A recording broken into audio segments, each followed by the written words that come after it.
হযরত মুসা আলাইহিস সালামের সময়, ইউসুফ নবীর সময়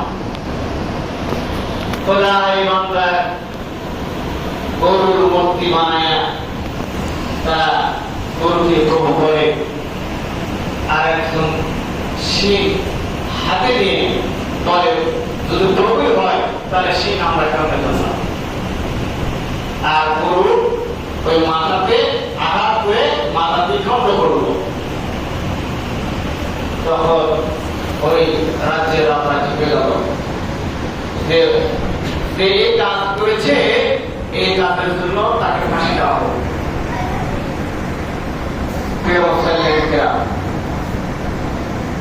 রাজাকে তখন বলল যে আমাকে ফাঁসি দেওয়ার অর্ডার করেছেন, ভালো কথা, কিন্তু আমার যুক্তি আপনার শুনতে হবে। আমার কথা না শোনা পর্যন্ত আমি এই রায় আপনি যতই দেয় আমি গ্রহণযোগ্য মনে করি না। রাজা বললেন আমার ক্ষমতা আছে, আমার সৈন্য সামন্ত আছে, আমার পুলিশ প্রশাসন আছে, আমার বাহিনী আছে, আমার লোক আছে, তুমি কোন দিক দিয়ে বলেন না। তিনি বললেন ইন্না শিরকা লাযুলমুন আযীম, আমি শিরক করতে চাইনি, আমার রব বলে আলহামদুলিল্লাহ। সে রাজা ডাকলেন, ডাকার পরে ওই রাজার পরে তখন ওই লোককে বড় করছেন, যেহেতু আমাদের এই গরুকে মাথা ছিন্ন করেছে, এর জন্য আমি ফাঁসি দাও।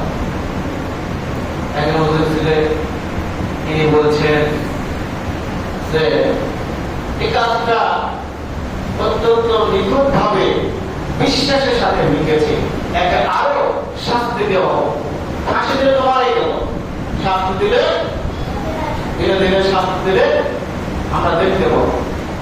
রাজা চিন্তা করবো সত্যই তো আস্তে আস্তে তাকে শাস্তি দেওয়া লাগে, ফাঁসি থেকে রেহাই দেয়। তাকে বললেন প্রতিদিন দুপা আলাদা করে তাকে টান দিয়ে প্রহার করা হবে, মারা হবে ইচ্ছা মতো। তাও বললেন। এরপরে মেহিকের ভিতরে বলছেন আমি একটি প্রশ্ন করবো, এই প্রশ্নের আনসার আপনার দিতে হবে। রাজা বললেন বলো। সেটা বললো কি যে আপনি যে মূর্তি বানাইলেন এই মূর্তি কিসে, এই গরুটা কিসে, এগুলোর ভিতর কি করার আছে? বললো যে না করার না। তাহলে এই গরু যদি আমি কামলা আলাদা করতে পারি, এর বিনিময়ে যে প্রাণ পৃথিবীতে একবার শেষবার চলে যায়, সেই প্রাণ নাশ করার এই হুকুম দেওয়া হয়, তাহলে কোনটি দাবি না এই প্রাণ দাবি সেটা বলে। তখন বলছেন তার ভিতরে প্রাণ আছে সেটা তো দাবি। তাহলে যেই গরুর মাথা আমি আলাদা করেছি, ওই গরুর মাথা আবার আজকে সুন্দর করে নির্মাণ করে যদি দিতে পারি, তাহলে তাহলে তো কোনো কথাই না, তাহলে তোমার খালাস। এই তুচ্ছ কাহিনী নিয়ে একটা মানুষের প্রাণ নাশ করার আপনি যে পায়তারা করেছেন, আপনি যে হুকুম দিয়েছেন, আপনি এখন গরু এবং মানুষের মধ্যে তফাৎ কি?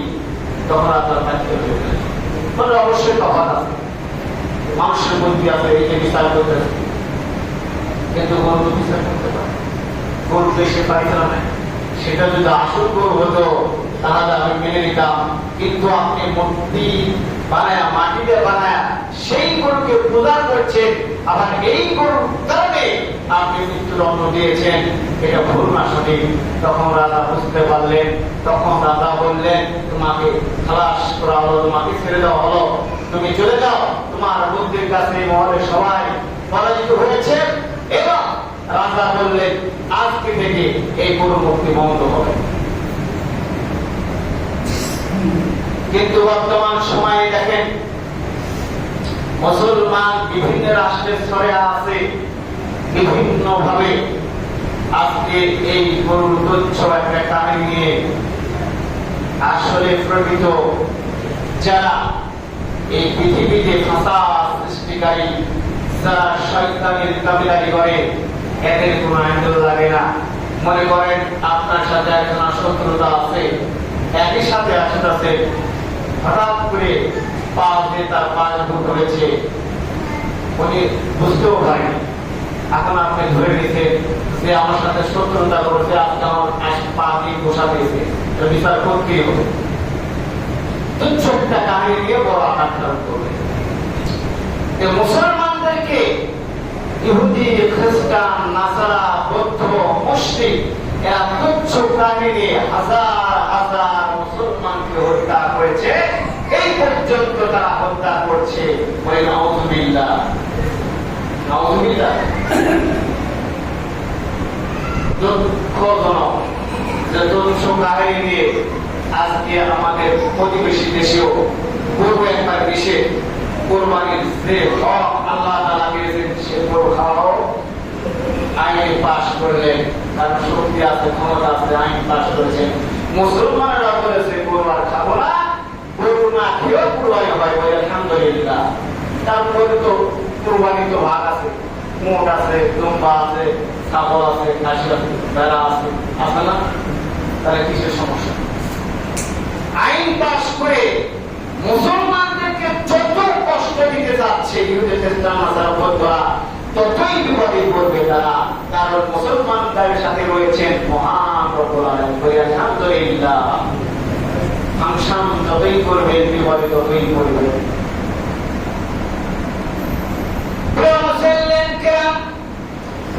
এই জন্য মহান রব্বুল আলামিন বলেছেন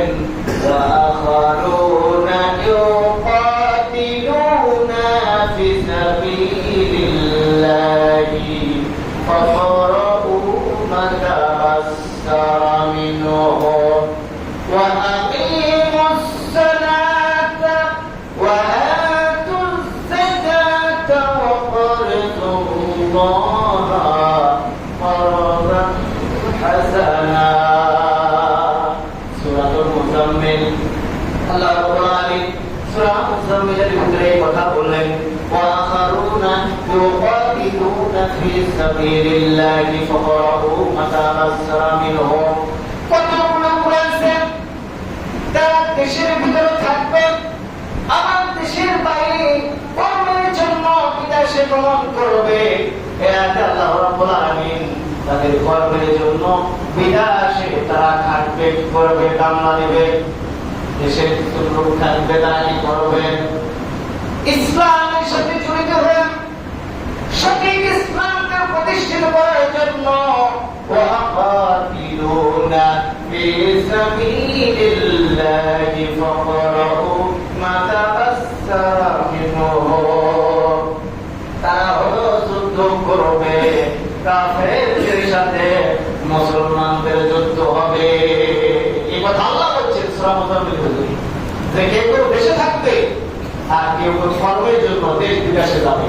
ওয়াখারুনা ইউকাতিলুনা ফি সাবিলিল্লাহি ফাকরাউ মা তায়াসসারা মিনহু ওয়া আকিমুস সালাত ওয়া আতুস যাকাত ওয়া করিজুল্লাহা করদান হাসানা। আল্লাহ তাআলা বলেন যতটুকু পরিমাণ তোমাদের কোরআন সহজ হয় ওই পরিমাণ তোমরা তেলাওয়াত করো। বলি আলহামদুলিল্লাহ।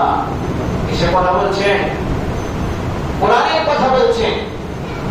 যেই কোরআনটা আল্লাহ তাআলা দিয়েছেন, এই কোরআনের কথা আল্লাহ তাআলা স্পষ্টভাবে বলছেন ওয়াকিমুস সালাত ওয়া আতুস যাকাত। নামাজ আদায় করতে বলছেন এবং যাকাত পরিশোধ করতে হবে। সমাজে যাকাত দিতে হবে। এই যাকাত থেকে যারা মুখ ফিরিয়ে নেবে আল্লাহ তাআলা বললেন তাদের রহম, তাদের দিল থেকে আল্লাহ মোচন করে দেয়। বলে নাউযুবিল্লাহ। আপনি সম্পদ পেয়েছেন, বর্তমান যে ধান পেয়েছেন, আম পেয়েছেন, আপনি বিভিন্ন ফসল পেয়েছেন, এখান থেকে আপনার যাকাত দিতে হবে। ওয়াকিমুস সালাত ওয়া আতুস যাকাত। আল্লাহ তাআলা নামাজের সাথে যাকাতের কথা এই যাকাত সম্পর্কে আলোচনা করেছিলাম এবং আপনাদেরকে আরো বলছি আল্লাহ তাআলা এভাবে আয়াতে বলছেন ওয়াকিমুস সালাত ওয়া আতুস যাকাত ওয়া করিজুল্লাহা করদান হাসানা। আল্লাহ তাআলার কাছে ঋণ পাঠান লাগবে। ঋণ আল্লাহ বলছেন আমার কাছে ঋণ পাঠান। আমি আল্লাহ তাআলা উত্তম ঋণদাতা, তোমাদেরকে পুরস্কৃত করব আল্লাহ তাআলা বললেন তোমাদেরকে পুরস্কৃত করব শুধুমাত্র দুনিয়ার সম্পত্তি। আল্লাহ যদি এই ওয়াদা করেন তাহলে এই ওয়াদা কত মূল্যবান। আল্লাহ যদি এই কথা বলেন, এই কথাই সেই দিন আসবে যেই দিন আল্লাহ তাআলা হাসরের ময়দানে কেউ পৃথিবীতে থাকবে না। সেই সময় হাসরের ময়দানে তখন উঠে দাঁড়াবে আপনার আমল নামা, সেই দিন দেখা হবে আপনি কি কাজ করছেন।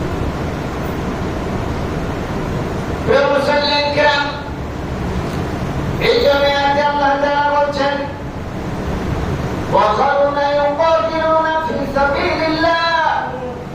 শুধু আপনি কুরবানি করলেন, কুরবানি করার পরে শেষ হয়ে গেল না।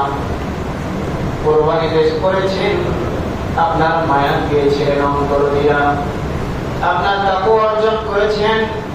কি পরিমাণ তাকওয়া আপনার রয়েছে, এই তাকওয়াটা পরীক্ষা করার জন্য মহান রব্বুল আলামিন এই সিস্টেমটা চালু করে দিয়েছেন মুসলমানদের জন্য। মহান রব্বুল আলামিন এই তাকওয়ার ভিতর দিয়ে মুমিনদেরকে বাছাই করে নাই, বলি সুবহানাল্লাহ। আপনি যে কুরবানি করেছেন, কুরবানির মাংস আপনি খেয়েছেন, যথার্থ স্বজনকে দিয়েছেন, ফকির মিসকিন যারা ছিল তাদেরকে দিয়েছেন। একবার চিন্তা করেছেন যে আপনি এত টাকা দিয়ে কিনে আপনি যখন এই মাংসগুলো বিতরণ করবেন, এই মাংসগুলো তারা ভক্ষণ করলো, কিন্তু এই মাংসের ভিতরে মহান রব্বুল আলামিন কি বলছেন, এই ছাগলের ভিতরে কি বলছেন, এই গরুর ভিতরে আল্লাহ তাআলা কি বলছেন, এই কথা কি আমরা জানি? মহান রব্বুল আলামিন বললেন সেই দিন কাল কিয়ামতের দিন মুসিবতের সময় ওই কুরবানির যে তাকওয়াটা কবুল হয়েছে, ওই কিয়ামতের দিন কোন ব্যক্তি সাবত না পেল, কাল কিয়ামতের দিন মুসিবতের সময় আল্লাহ ওই গরুর সন্তুষ্টি অর্জনের জন্য কাল কিয়ামতের দিনে আল্লাহ সারিয়ে দিবে। সুবহানাল্লাহ। সেই দিন ওই তাকওয়া হলো আমাদের যে তাকওয়া, আমাদের যে বিশ্বাস, সেই দিন দাঁড়িয়ে যাবে, সেই দিন কথা বলবে, সেই দিন আল্লাহর সাথে জবাব দিতে করবে। আজকে আমরা ভালো কাজ করলাম, বছরে একবার কোরবানি এসেছে, এই কোরবানিটা আমরা করেছি, আমরা মাংস পেয়েছি। আল্লাহ তো খান, আমরা তো আল্লাহ সন্তুষ্ট অনুভূত দিয়েছি, কিন্তু আল্লাহ তো আপনার তাকওয়াকে পছন্দ করেছে। আপনার হৃদয়ের মাঝে যে মন রয়েছে, এই মনটাকে শক্তিশালী করতে হবে কোরআন দিয়া। ইসলামের ভিতরে যদি না থাকতে পারে, ঈমান যদি না থাকে, তাহলে ওই ঘর শূন্য ঘর। রাসূল আকরাম সাল্লাল্লাহু আলাইহি সাল্লাম বলেছেন যেই ঘর করা হলো ওই ঘরের ছাদ নাই, সেই ঘরে কি থাকে? সিকা, সামসিয়া, এইগুলো বিভিন্ন পোকামাকড় থাকবে। এমনি করে কোন মানুষ কোরআন ছাড়া, ইসলাম ছাড়া দাবি করবে আমি মুসলমান, কিন্তু ওই মুসলমানের ভিতরে ওই ছাদ পড়ার মতন খোলা হয়ে আছে। শয়তানে সবসময় প্রবঞ্চনা দিচ্ছে যে এই কাজ থেকে কাজ করো। শয়তানি বদলাই করে অনেক লোক বলে হুজুর নামাজই হয়। এই যে নামাজ পড়ে আমি যখন বাসাতে গিয়েছি, একটা লোক দেখলাম ওখানে গরু খোলাইছে, ন্যাংটা দেওয়া। বললাম ভাই কি করছে? হুজুর আজকে নামাজই হয়। দৌড়াদৌড়ি করে যায় দেখি যে নামাজ শেষ। আমি চলে আসি, এসে বসেছিলাম, তা আমাকে বলতেছে নাউযুবিল্লাহ। কি একটা কথা, ঈদের নামাজও পড়তে পারে, কি করে পারে? এই 12টি মাস আছে, এই মাসের মধ্যে সে তো জুমাও করে, বুঝবো কি হবে, আর আল্লাহ দিবে কি হবে? এত বড় খাটাস, তিনি নামাজ পড়তে পারে না, বলে নাউযুবিল্লাহ। ঈমান যখন মন থেকে, হৃদয় থেকে মুছে যাবে, আসলে ইসলামকে ভালো লাগবে না, আলেমদের কথাটা হৃদয় ঢুকবে না, ভালো লাগবে না, কষ্ট পাবে। ভালো কথা বললে রাগ হবে। একটি কথা শোনো, ইসলামের কথা যে মানুষ হৃদয়ে নিতে পারে না, এর আমল এখনো শক্তিশালী হয় না। এই জন্য ইমানকে মজবুত